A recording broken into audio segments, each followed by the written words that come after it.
अस्सलाम वालेकुम, मेरा नाम मुक़द्दस भट्ट। इस वीडियो में पिछले 24 घंटे की क्रिप्टो मार्केट की न्यूज़ अपडेट्स जो भी कुछ मैंने लर्न किया है वो आपके साथ शेयर करके साथ में अपना तज़िया शेयर करूंगा। आज जुम्मा था और इस वक्त जब मैं वीडियो रिकॉर्ड कर रहा हूँ तकरीबन शाम 4:30 बजे का टाइम है और दोपहर 1 बजे जो ऑप्शनल ट्रेडिंग होती हैं, जो ऑप्शनल कॉन्ट्रैक्ट होते हैं वो एक्सपायर हो चुके हैं। BTC और इथेरियम के जो ऑप्शनल कॉन्ट्रैक्ट थे जो कि तकरीबन $700 मिलियन की वर्थ के थे वो एक्सपायर हो चुके हैं। मार्केट में जो वोलेटिलिटी आज के दिन नज़र आनी थी फ़िलहाल वो हो चुकी है और BTC की प्राइस कदरे स्टेबल है। कल की निस्बत 27,700 के ऊपर BTC की प्राइस ट्रेड हो रही है। अगर हम पाकिस्तानी रुपये को डॉलर के साथ देखें उसकी प्राइस, तो ऐसे लग रहा है कि पाकिस्तानी रुपया आहिस्ता आहिस्ता मजबूत हो रहा है और उस टारगेट की तरफ जा रहा है जो मैंने चंद दिन पहले आपके साथ शेयर किया था कि गवर्नमेंट की हत्तुल इम्कान कोशिश है कि पाकिस्तानी रुपया 260-265 की रेंज में आए। आहिस्ता आहिस्ता वो सफ़र जारी है। मुझे नहीं पता ऐसा मुमकिन है भी या नहीं, लेकिन इस सारी सिचुएशन के अंदर एक अपॉर्चुनिटी बिल्ड होती है।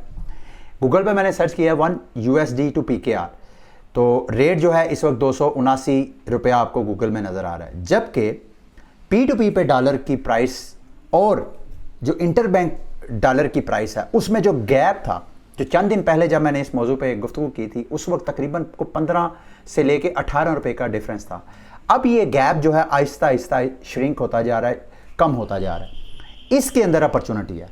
मेरी अंडरस्टैंडिंग ये है, मैं गलत भी हो सकता हूँ, कि ये गैप जब 1-2 रुपये का या बिल्कुल गैप ये ख़त्म हो जाएगा जब 1-2 रुपये पे रह जाएगा, यानी इंटरबैंक रेट और जो P2P पे रेट है 1-2 रुपये का एक नेचुरल रेट का गैप है, इतना गैप रहता है हिस्टोरिकली इतना। तो जब ये गैप आ जाएगा, प्राइस कोई भी हो डॉलर की, वो 280 है, 275 है, वो 260 है, 265 है, इवन 250-55 है, जब ये गैप आपको 1-2 रुपये का नज़र आए तो मेरी नज़र में दिस इज़ द टाइम उन अफराद के लिए जो कि USDT में अपनी सेविंग महफूज करना चाहते हैं। अपने पाकिस्तानी रुपये की जो कदर है, जो पिछले सियासी फ़ैसलों की वजह से या जो हमारे मुल्की बहरान थे, बेशक वो आइनी है, बेशक वो लॉ एंड आर्डर का है, बेशक सियासी है, मुआशी है, कोई भी उन मसाइल की वजह से उनकी जमा पूंजी जो डीवैल्यू हुई थी, अगर वो इससे अपने आप को महफूज करना चाहते हैं तो this is the best time. इसको आपने क्लोजली वॉच करना है। जैसे कहीं आपको 1-2 रुपये का गैप नज़र आए इंटरबैंक रेट में और P2P में रेट में, तो मेरी नज़र में this is the best time. बाकी ज़ाहिरी बात है आपने खुद डिसीजन करना। कल की वीडियो में मैंने आपको एक्सप्लेन किया था कि we should evaluate our crypto assets not in USD, यानी डॉलर की साथ हमें वैल्यूएशन कदर नहीं देखनी चाहिए एसेट्स की, बल्कि हमें जो बिटकॉइन या जो दूसरा टॉप कॉइन इथेरियम के साथ देखना चाहिए। उसकी मैं आज आपको एक प्रैक्टिकल एग्जांपल करके दिखाता हूं और बताता हूं इसका फ़ायदा और नुकसान क्या है। अगर हम ये BTC मैं एक मिनट ज़रा ये KuCoin के ऊपर ये व्यू कर सकता हूं। आप किसी भी प्लेटफॉर्म के ऊपर, मैं करना तो मुझे ट्रेडिंग व्यू पे करना चाहिए था, लेकिन ट्रेडिंग व्यू चूँकि मेरे पास फ्री अकाउंट है तो उसमें मैक्सिमम मैं 2 चार्ट ही ओपन कर सकता हूँ। ज़्यादा करूँगा तो वो सब में मसला होगा, तो इस वजह से मैं इसका KuCoin का चार्ट यूज़ कर सकता हूँ। आप इनका भी, एक्सचेंजेस का भी यूज़ कर सकते हैं, आप ट्रेडिंग का भी कर सकते हैं ये वैल्यूएशन के लिए। प्रैक्टिकल पहले मैं करके दिखाता हूँ कि प्रैक्टिकली मेरा कहने का मतलब क्या है। अगर आप देखें तो आज से इस साल के स्टार्ट से पहले, इस साल के स्टार्ट यानी जनवरी 2023 में, अगर फॉर एग्जांपल मैं लेट्स से कि क्या प्राइस थी BTC और इथेरियम की, यानी 0.07, यहाँ पे 0.0773 अगर मैं एक BTC दे के मैं अगर इथेरियम बाय करता तो मुझे कितना मिलना था? तकरीबन 13 इथेरियम मिलने थे इस साल के स्टार्ट में। अच्छा, अब अगर इस सिचुएशन में, इस साल के स्टार्ट में आज 6 अक्टूबर है और 6 अक्टूबर 10 माह बाद अगर मैं आज की प्राइस को कैलकुलेट करूं तो ये 0.589 करंट प्राइस 589, तो वही जो मैंने 1 BTC पे करके 12 इथेरियम लिए थे, अगर आज मैं वो सेल करूं तो मुझे कितना BTC वापस रिटर्न होना है? 0.76, मतलब मुझे लॉस हुआ।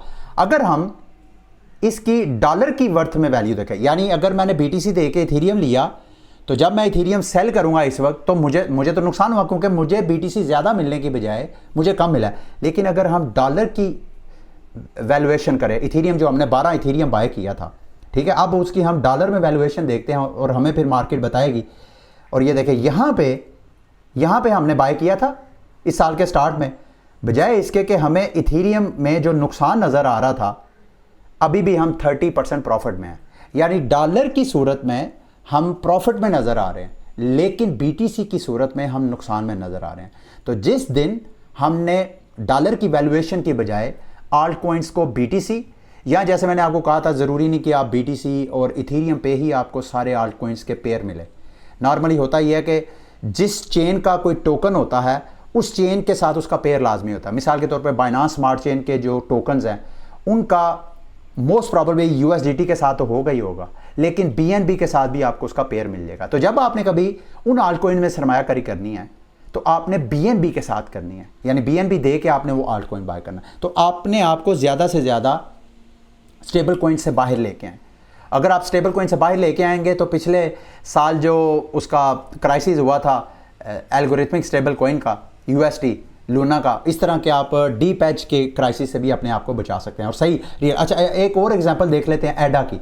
फॉर एग्जांपल एडा की अगर हम देखें इस साल के स्टार्ट में, यहाँ पे मैं आपको करके दिखाता हूँ, इस साल के स्टार्ट में वैसे हम बीटीसी और एडा की डॉलर की सूरत में देखें तो साल के स्टार्ट में जो प्राइस थी एडा ऑलमोस्ट उसी प्राइस पे ट्रेड हो रहा है, यानी ना कोई प्रॉफिट हुआ है ना कोई लॉस हुआ है, ऑलमोस्ट उसी प्राइस पे डॉलर की वैल्यू में एडा आपको ट्रेड होता हुआ नजर आ रहा है। लेकिन अगर हम बीटीसी के ऊपर वैल्यूएशन जाएंगे कि फॉर एग्जांपल एक साल पहले अगर आपने, यानी इस साल के स्टार्ट में बीटीसी में अगर आपने सरमायाकारी की थी, और सॉरी एडा में की थी, बीटीसी देके मिसाल के तौर पे एडा की ये साल के स्टार्ट में प्राइस थी टेट्रा 0183। आपने अगर एक बीटीसी दिया उस वक्त तो आपको तकरीबन 54,000 एडा मिला, 55,000 एडा मिला। चलें 55,000 इस वक्त फॉर एग्जांपल ये 55,000 आप करंट वैल्यू पे अगर आप बेचें, जो आपने एक साल पहले एक बीटीसी देके बेचा था, तो आपको जो कि वैल्यू है तकरीबन पेंटा 0913, तो वो जो 55,000 आपको एडा मिला था वो आप मार्केट में सेल करें तो आपको 1 बीटीसी मिलने की बजाय हाफ बीटीसी मिलेगा, यानी 50% आपको लॉस हुआ। लेकिन अगर हम डॉलर की सूरत में देखें तो वहां पे लॉस है ही नहीं, जितने का बाय किया था उतने में ही है। तो ये वैल्यूएशन, इसके ऊपर एक्सपेरिमेंट करें, ज़रूरी नहीं आप ऑल इन हो जाएं, इसके ऊपर आहिस्ता आहिस्ता एक्सपेरिमेंट करें। मैं खुद भी इसको मजीद लर्न कर रहा हूं, मैं जितना लर्न कर रहा हूं आपके साथ में शेयर कर रहा हूं, ठीक है। अब आते हैं जी मार्केट की दीगर अपडेट्स की तरफ। कुजिटो प्रोटोकॉल का मैं एम्बेसडर हूं। कुजिटो प्रोटोकॉल के हवाले से मैं जितनी इंफॉर्मेशन आपके साथ शेयर करूंगा, please don't take it as my financial advice. मैं इनके साथ इनका एम्बेसडर हूं, तो ये मुझे अपने प्लेटफॉर्म के हवाले से, एजुकेट करने के हवाले से मुझे वो पे करते हैं, ठीक है। तो बहरहाल हम रियल वर्ल्ड जो एसेट्स हैं उनकी टोकनाइजेशन के हवाले से मैंने आपको बताया था कि ये एक अलग नैरेटिव है जो कि बुल मार्केट में पंप हो सकता है। तो कुजिटो प्रोटोकॉल के पीछे जो सिंगुलैरिटी डाओ जो एआई प्रोजेक्ट है वो इनके बैकएंड पे है।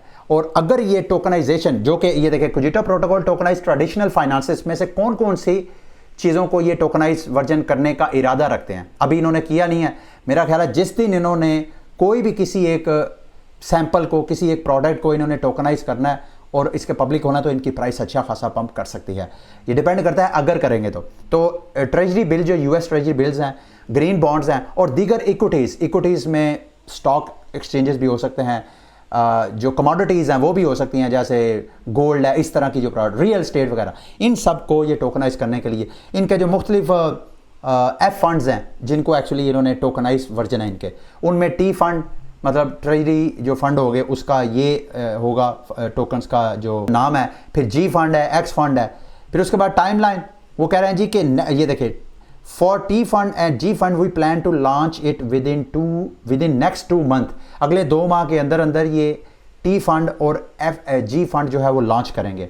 अगर ये ऐसा करेंगे तो मेरा ख्याल ये है इनका जो अपना गवर्नेंस टोकन है उसकी प्राइस कुजिटो प्रोटोकॉल की जो है वो अच्छा खासा पंप कर सकती है। तो बी वेरी केयरफुल, इसको प्लीज़ आप फाइनेंशियल एडवाइस ना लीजिएगा। मेरा मकसद सिर्फ यह है कि इसको ज़्यादा से ज़्यादा आप ड्यू डिलिजेंस करें और दूसरी मार्केट के कॉम्पिटिटर के साथ इसको कंपेयर करें। अगर आपको समझ आए कि ये कुछ वर्थ रखता है तो फिर आप इसको कंसीडर करें for the sake of investment. फिलहाल इसको ड्यू डिलिजेंस और एजुकेशन तक ही आप रखें। अच्छा, मैं पीछे आपके साथ वो जो मॉडल पेश किया था उस मॉडल में कि भाई किस वक्त आपने अपने बीटीसी दे के जो आल्ट कॉइन्स लिए हैं, किस वक्त आपको आल्ट कॉइन जो है वो खरीदना चाहिए। एक छोटा सा थीसिस मैं आपके सामने शेयर करता हूँ। तो जब बेयर मार्केट होती है तो उस वक्त कैश इज़ द किंग। ज़ाहिर बात है बेयर मार्केट में हर बंदा अपनी डीवैल्यूएशन से बचाने के लिए, प्राइसेस क्रैश हो रही होती हैं तो अपनी वैल्यूएशन को बचाने के लिए वो स्टेबल कॉइन में कन्वर्ट कर लेता है। तो cash is the king in bear market. Pre halving year, यानी ये वाला जो ईयर है ये प्री हाल्विंग ईयर है। इस ईयर में cash plus bitcoin is the king. ये मैंने चंद दिन पहले एक वीडियो बना के आपको बताया था कि 2017 से कि बुल मार्केट का अगर आज हम कंपैरिजन करें तो बिटकॉइन अभी भी किंग आपको नज़र आता है। तो इस वक्त प्री हाल्विंग में कैश एंड बीटीसी, जिसके पास कैश और बीटीसी है वो जो है अच्छा ट्रेडर है, अच्छा इन्वेस्टर है मार्केट का। और हाल्विंग ईयर में बीटीसी इज़ द किंग, यानी नेक्स्ट 2024 के साल में आपके पास बीटीसी आपके पोर्टफोलियो में मैक्सिमम बीटीसी होना चाहिए। फिर पोस्ट हाल्विंग ईयर जो है आल्ट कॉइन्स का साल है, जिसको 2025 का आप कह सकते हैं। तो 2025 में आप आहिस्ता बीटीसी से एग्जिट ले सकते हैं। ये बड़ी अच्छी थ्योरी थी, मैंने सोचा आपके साथ शेयर करूं। मंथली इंसाइट प्रोवाइड की है बाइनांस ने मार्केट में, और इस इंसाइट में उन्होंने मुख्तलिफ किस्म के टॉपिक्स को डिस्कस किया है। जो टेलीग्राम का टून कॉइन है, गो कि उसकी प्राइस फिर पंप की है टून कॉइन की, उसको उन्होंने डिस्कस किया कि हाईलाइट ऑफ द मंथ जो है वो टून कॉइन है, टेलीग्राम का जो टोकन है उसका। फिर इन्होंने साथ अकाउंट एब्स्ट्रैक्शन जो स्मार्ट कॉन्ट्रैक्ट वॉलेट्स हैं उसको अपनी रिपोर्ट में डिस्कस किया कि वो आहिस्ता वो उनमें ग्रोथ हो रही है। 23 लाख सक्सेसफुल ERC जो 4377 स्मार्ट कॉन्ट्रैक्ट जो है ट्रांजैक्शंस प्रोसेस हो चुकी हैं, जिनमें से 8,70,000 यूनिक AA वॉलेट्स हैं। तो इसके ऊपर मैं इंशाल्लाह एक डेडिकेटेड वीडियो बनाऊंगा और अपने क्रिप्टो 101 चैनल पे शेयर करूंगा, क्योंकि क्रिप्टो वॉलेट्स का एक समझ लें कि लेटेस्ट जो रेवोल्यूशनरी मॉडल है ये अकाउंट एब्स्ट्रैक्ट मॉडल है। तो इसके ऊपर मैं कैसे आप बना सकते हैं, कैसे उसको यूज़ कर सकते हैं, अल्लाह के एक डेडिकेटेड मैं वीडियो बनाऊंगा अपने फ्री टाइम में। फिर इन्होंने अपनी रिपोर्ट में इथीरियम के लेयर 2 सिस्टम को डिस्कस किया है, खसूसन पॉलीगॉन, ऑप्टिमिज्म और आर्बिट्रम की ग्रोथ के हवाले से इन्होंने डिस्कस किया है। और फिर ओवरऑल मतलब सारी अपनी यूनिस्वाप को उन्होंने कि यूनिस्वाप अभी भी लीड कर रहा है तमाम डेक्सेस में।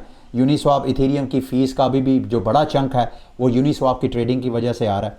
फिर उसके बाद मतलब DeFi मार्केट में उन्होंने जो इनका अपना अपोलो एक्स मेरा ख्याल है जो परपेचुअल डेक्सेस हैं वो उसके बारे में इन्होंने रिपोर्ट किया कि अपोलो एक्स जो है जो मार्केट डोमिनेट प्लेयर हैं, जैसे DYDX है, जैसे GMX है, उसकी डोमिनेंस उनका मार्केट शेयर है जो वो ले रहा है। ठीक है।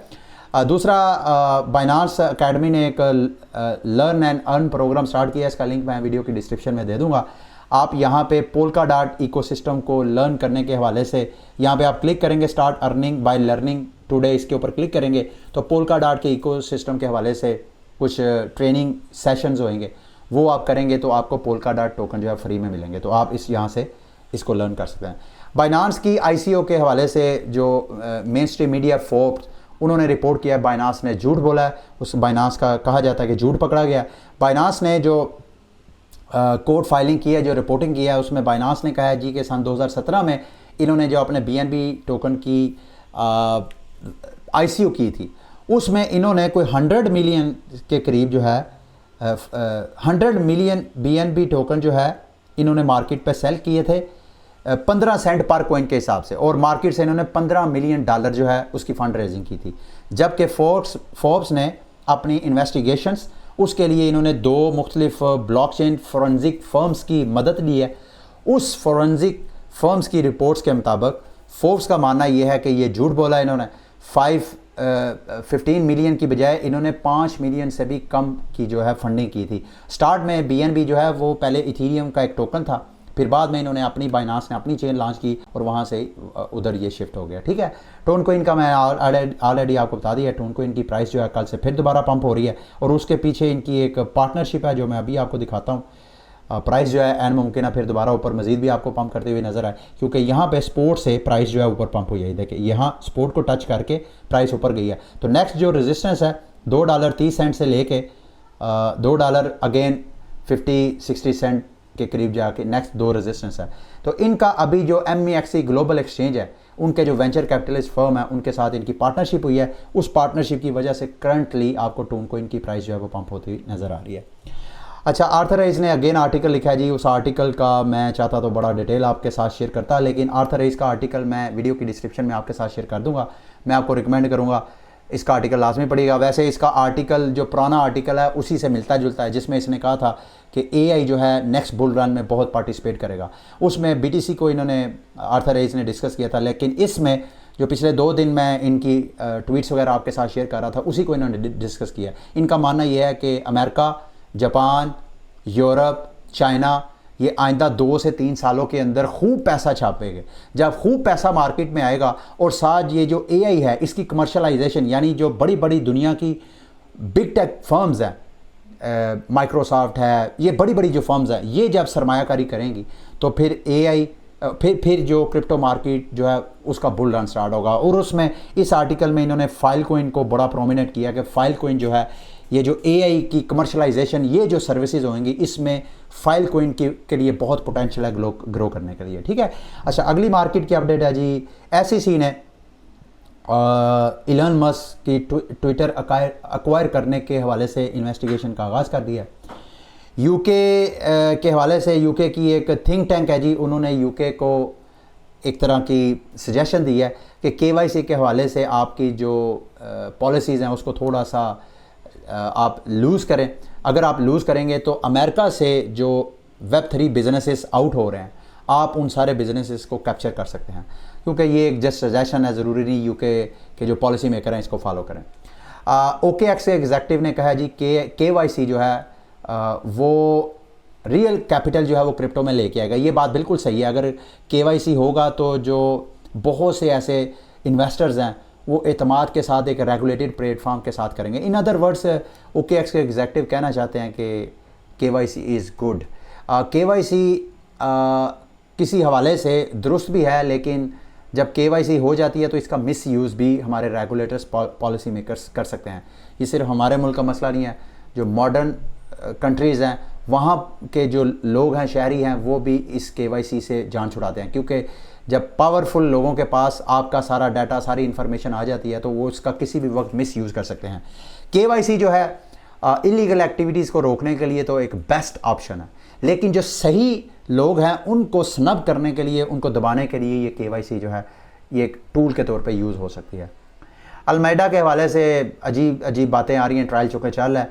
तो इसके जो सैम बैंकमैन-फ्रीड के जो साहब दोस्त हैं गैरी वैंग, को फाउंडर जो FTX के, उन्होंने कहा जी कि इनका अलमेडा FTX का जो वेंचर कैपिटलिस्ट थी उनको अनलिमिटेड विड्रॉवल की ऑप्शन थी। बहुत बुरे दिन है, सारे दोस्त अहबाब जो हैं FTX के हवाले से जो इंकशाफात कर रहे हैं, वो सैम बैंकमैन-फ्रीड को ऐसे लग रहा है कि इनको 15 साल या उम्र कैद तक की सज़ा हो सकती है। अच्छा जी, इथीरियम के हवाले से, अच्छा मैं एक चीज़ डिस्कस करना, पिछले 2 दिन मैंने इथीरियम को डिस्कस किया। एक चीज़ मैं आपके साथ शेयर करना भूल गया कि ये जो इथीरियम के फ्यूचर ETF अप्रूव हुए हैं और साथ स्पॉट ETF की एप्लीकेशंस हैं SEC के पास, क्या इसका ये भी एक एंगल है कि SEC के जो हेड हैं गैरी गैंसलर, पहले वो सिर्फ बिटकॉइन को यानी एक कमोडिटी एसेट समझते थे, बाकी सब सिक्योरिटीज़ हैं। तो ये जो अभी SEC ने ETF अप्रूव किया फ्यूचर ETF, क्या इसका मतलब ये है कि अब इथीरियम सिक्योरिटी नहीं है उनकी नज़र में? अगर ये ऐसा है तो ये इथीरियम के होल्डर्स के लिए बड़ी अच्छी न्यूज़ है। लेकिन इसके साथ साथ कुछ लोग ऐसे हैं इथीरियम की सेंट्रलाइजेशन के हवाले से उनका कंसर्न है। JP मॉर्गन के बैंक के एक एग्जेक्टिव सीनियर ने कहा है कि इथीरियम के जो सेंट्रलाइजेशन है ये बढ़ता हुआ ये एक बहुत बड़ा थ्रेट है मार्केट का। और ये इस सेंस में, क्योंकि जो लीडो फाइनेंस है लिक्विड स्टेकिंग प्लेटफॉर्म, ये आया ही इस वजह से था कि लिक्विड स्टेकिंग की जो सेंट्रलाइज प्लेटफॉर्म थे जैसे बाइनांस, कोइनबेस या इस तरह के जो एक्सचेंजेस थे, वहाँ पे भी वो भी अपने यूज़र्स को कहते थे कि अगर आपने इथीरियम लिक्विड स्टेकिंग करनी है तो हमारा प्लेटफॉर्म यूज़ करें। लीडो उनके अगेंस्ट आया था, इन चीज़ों को डिसेंट्रलाइज करने में आया था। लेकिन लीडो फाइनेंस जो है इस वक्त मोर देन, अगर मैं गलत नहीं हूँ तो 70% इस वक्त लिक्विड स्टेकिंग के एसेट्स की पावर उसके पास है। तो ये डिसेंट्रलाइजेशन के अंदर सेंट्रलाइजेशन का एक ख़तरा जो है बना हुआ है। इसका विटालिक बटरन को भी कंसर्न है। मेरा ख्याल है मार्केट में आहिस्ता आहिस्ता इसको दुरुस्त करने के हवाले से कोई ना कोई लाजमी हल। वैसे तो लीडो फाइनेंस के मुकाबले में रॉकेट पूल भी है और भी बहुत से प्लेटफॉर्म हैं जो लिक्विड स्टेकिंग प्लेटफॉर्म प्रोवाइड कर रहे हैं, लेकिन ज़्यादातर लोग जो है लीडो को यूज़ कर रहे हैं। अच्छा जी, क्रिप्टो न्यूज़ के हवाले, हार्डवेयर वॉलेट लेजर नैनो ने 12% अपने स्टाफ में कमी की है बेयर मार्केट की वजह से। और लास्ट में थोर चेन के हवाले से मैं आपके साथ न्यूज़ शेयर करके वीडियो को एंड करूँगा। थोर चेन ने अपने जो थोर स्वैप है प्लेटफॉर्म उसको वक्ती तौर पे शट डाउन कर दिया है और इस वजह से किया है सस्पेंड किया उन्होंने, शट डाउन नहीं किया, सस्पेंड किया, क्योंकि वो चाहते हैं उनके प्लेटफॉर्म, चूँकि ये क्रॉस चेन स्वैप का एक प्लेटफॉर्म है, तो इस प्लेटफॉर्म में जो इलीगल एक्टिविटीज़ हैं उसके बारे में रिपोर्ट किया गया, उसको उस कंसर्न को मैनेज करने के लिए इन्होंने वक्ती तौर पे सस्पेंड किया। तो उम्मीद है मंडे को जब मैं आपके साथ दोबारा क्रिप्टो मार्केट की न्यूज़ अपडेट्स वगैरह शेयर करूँगा, तब तक थोर चेन का जो अपना स्वैप है, जो डेक्स है, वो दोबारा वर्किंग में आ चुका होगा। ठीक है, ये थी मेरी आज की वीडियो। उम्मीद करता हूँ मेरी आज की वीडियो भी आपके लिए इन्फॉर्मेटिव रही होगी। अगली वीडियो तक के लिए मुझे इजाज़त दें। अल्लाह हाफिज़।